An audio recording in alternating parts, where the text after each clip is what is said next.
کو زخموں کے کھرچنے کا مزہ لینے دو، اس کو زخموں کے کھرچنے کا مزہ لینے دو، ہم مسیحا ہیں سو زخموں پہ دوا ڈالیں گے۔ ڈاکٹر عارف مراد صاحب، عارف فرحات صاحب، دیکھیں دماغ میں مراد چڑھ چکا ہے۔ صاحب سے ملتمس ہوں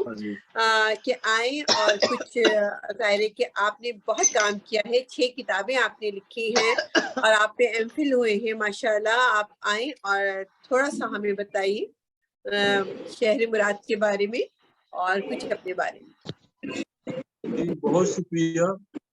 سب سے پہلے تو میں منتظمین کا ممنون ہوں کہ انہوں نے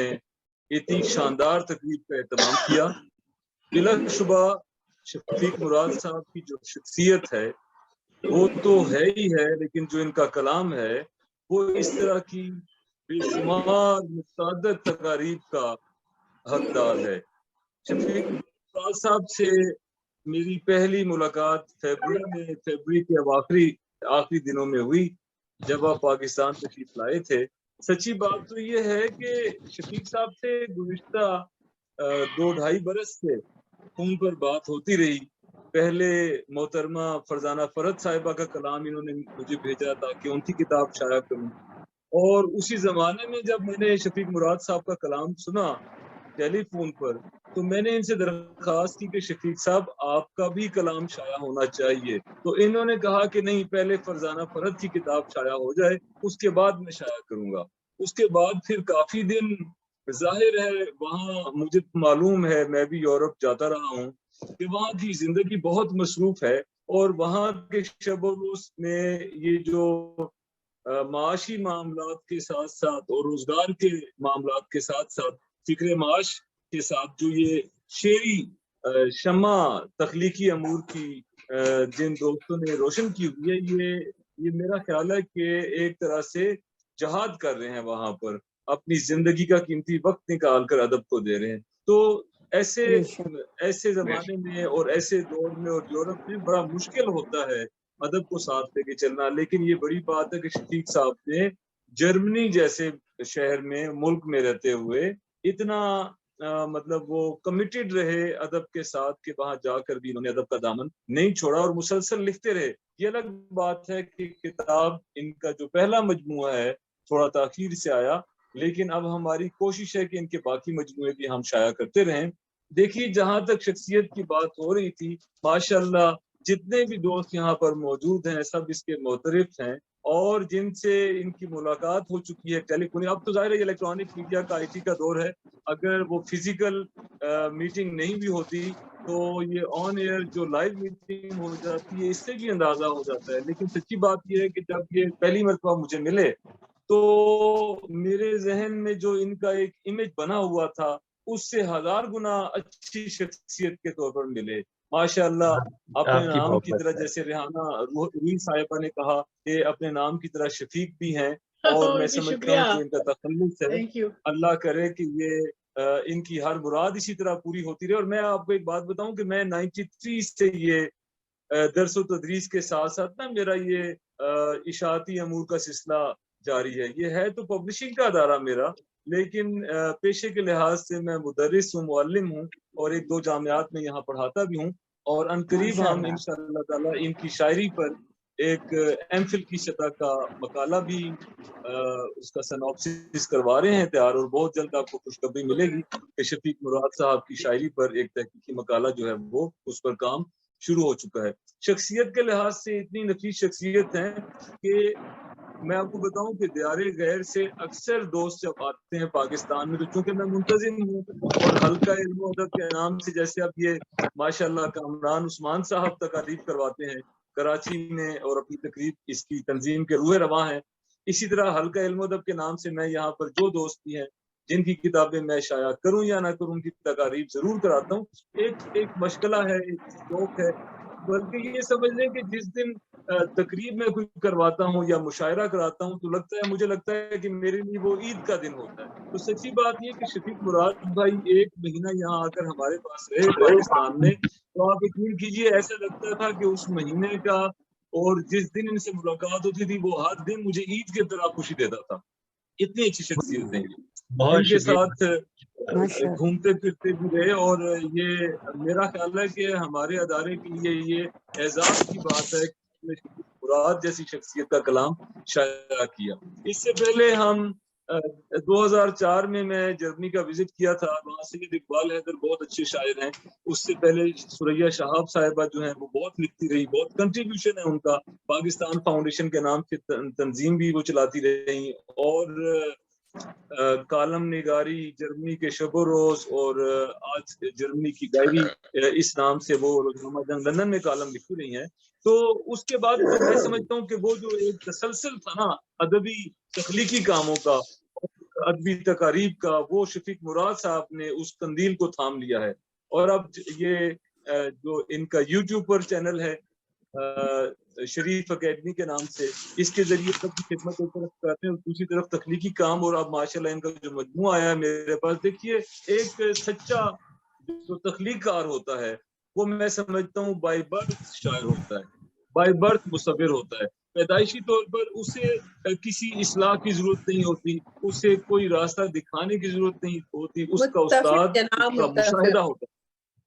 اس کا مشاہدہ اس کا استاد ہوتا ہے. اپنے گرد و پیش کے حالات اور واقعات کو جیسے ایک افسانہ نگار جزیات نگاری کرتے ہوئے اپنے بیانیے میں سب کچھ سمیٹ لیتا ہے. شفیق مراد صاحب کا یہ بس ہے, اور ان کو یہ اختصاص حاصل ہے کہ انہوں نے اپنے اصل حالات, جیسے دیکھیے سفر کا جو ہجرت کا جو کرب ہے, پاکستان سے وہاں جا کر وطن سے دوری کا کرب ہے, مٹی سے دوری کا کرب ہے, اور وہ جو ان کی حساس طبیعت نے جو کچھ محسوس کیا وہ لکھتے ہیں. کتاب کھولتے ہی جب آپ ان کا دیکھتے ہیں تو انہوں نے تخلیق کے سفر کو روح کے سفر کہہ دیا, اور میں سمجھتا ہوں کہ ایک چھوٹے دائرے سے اس سفر کو ایک وسیع کینوس میں بڑے دائرے میں لا کر کھڑا کر دیا. جیسے ابھی یہ پڑھ بھی رہی تھے کہ یہ روشنی کا سفر ہے ہمدم مراد کے ساتھ ساتھ رہنا, جو تیری شب کے اداس رستوں میں بن کے سورج ابھر رہا ہے. اچھا, ایک اہم بات کا میں یہاں ذکر کرتا چلوں کہ شفیق مراد صاحب ویسے تو سارے ہی شعراء اور ادباء اور مصور اور فنکار حساس طبیعت کے ہوتے ہیں, سپر سینسٹیو طبیعت کے ہوتے ہیں, لیکن دیکھیے جب آپ ان کا کلام پڑھتے ہیں تو وہ حساسیت کی جو ڈگری ہے, وہ جو درجہ ہے, اس کا پتہ چلتا ہے. آپ دیکھیے اس کتاب کا انتصاب شفیق صاحب نے اپنی رفیقہ حیات کے نام کیا جو دنیا سے جا چکی ہیں, اور ان کے نام انتصاب کرتے ہوئے اپنے ایک شعر درج کیا ہے, اور یہ کتنا شاندار شعر ہے. اور دیکھیے تجھ تھے کتابیں زندگی پر نام دونوں کے لکھے, تھے کتابیں زندگی پر نام دونوں کے لکھے, بن گیا وہ داستاں میں داستاں کا اقتباس. دیکھیے اس میں کتنا کرب ہے,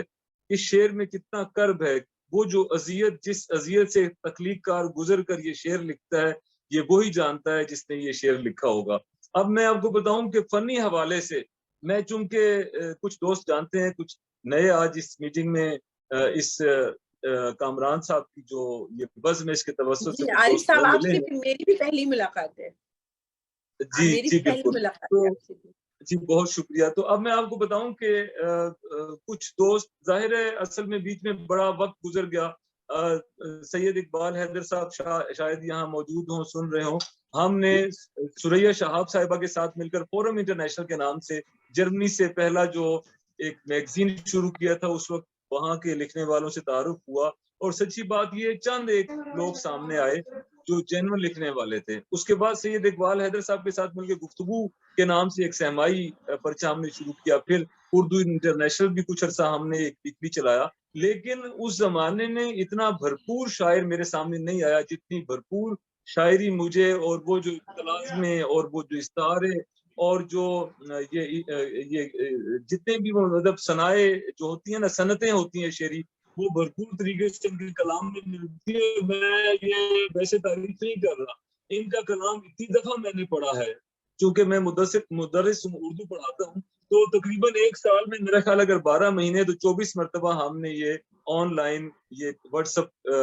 ویڈیو کال کے ذریعے یہ ہم نے کلام پڑھا ہے, سنتے رہے, پروف ریڈنگ کرتے رہے. تو دیکھیے جو پبلشر ہوتا ہے اگر وہ پروف ریڈنگ نہ کرے تو وہ کتاب شائع کرنے کا مزہ نہیں آتا. میں سب دوستوں کی کتابیں بڑے شوق سے چھاپتا ہوں, دیار غیر میں جو بیٹھے ہیں ان کی زیادہ شوق سے چھاپتا ہوں, کیونکہ یہ ہمارے سفیر ہیں, اردو ادب کی سفارت کا کام کر رہے ہیں بیک وقت. اب دیکھیے ان کے ہاں جو ایک خاص وصف آپ سب بھی نوٹ کر لیں گے، وہ یہ ہے کہ ان کے یہاں جو کمپاؤنڈ ورڈز ہیں، جو باقی ایلیمنٹس ہیں شاعری کے لیے جو لوازمات ہیں وہ تو ہے ہی ہیں، وہ تو اس کے بغیر تو غزل توانا غزل کہیں ہی نہیں جا سکتی، لیکن جو کمپاؤنڈ ورڈنگ ہے جسے ہم تراکیب کہتے ہیں، ترکیب سازی ہے، وہ جیسے آپ کو غالب کے ہاں نظر آئے گی، جیسے آپ کو موجودہ عہد کے اگر آپ کہیں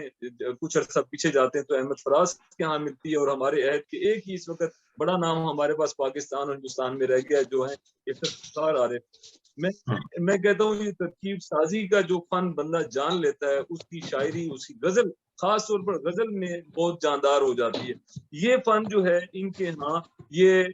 بدرجہ عتم موجود ہے، اور یہ دیکھیے ایک ہی غزل میں سامنے ان کی پیش کروں گا، اور اس غزل کے بھی چونکہ وقت کم ہے میں 4-5 اشعار پیش کروں گا، اور اس میں آپ جس چیز پر غور میں توجہ دلانا چاہتا ہوں آپ کی، وہ ان کی ترکیب سازی ہے۔ دیکھیے ترکیب سازی ایسے تک بندی سے نہیں کی جاتی، ترکیب سازی اس وقت لطف دیتی ہے غزل میں جب وہ معنوی اعتبار سے بھی ہو پوری اترے، اور دونوں مسارے جو ہیں شعر کے دونوں مصروں کو باہم مربوط کرتی ہوئی وہ سامنے آئے۔ دیکھیے اس غزل کو دیکھیے، فکر معاش عشق بتاں سے گزر گیا۔ اب فکر معاش کی کیا خوبصورت ترکیب استعمال کی، اور پھر اس کے بعد دیکھیے عشق بتاں، اب فکر معاش پھر عشق بتاں، اور پھر دیکھیے کہ دل سے گزرنا تھا مجھے جاں سے گزر گیا۔ اب فکر معاش، اب ظاہر بیرون ممالک جو اپنے وطن کی دوری کا کرب اٹھاتے ہوئے باہر لوگ رہ رہے ہیں ہمارے شاعر دین، یہ فکر معاش وہی محسوس کر سکتے ہیں، اور پھر اس پر یہ دیکھیے قربانی دینی پڑتی ہے، سیکریفائس کرنا پڑتا ہے۔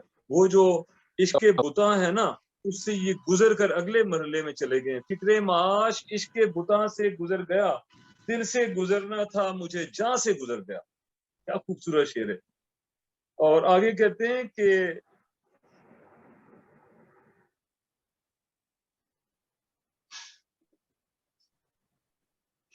آواز نہیں آ رہی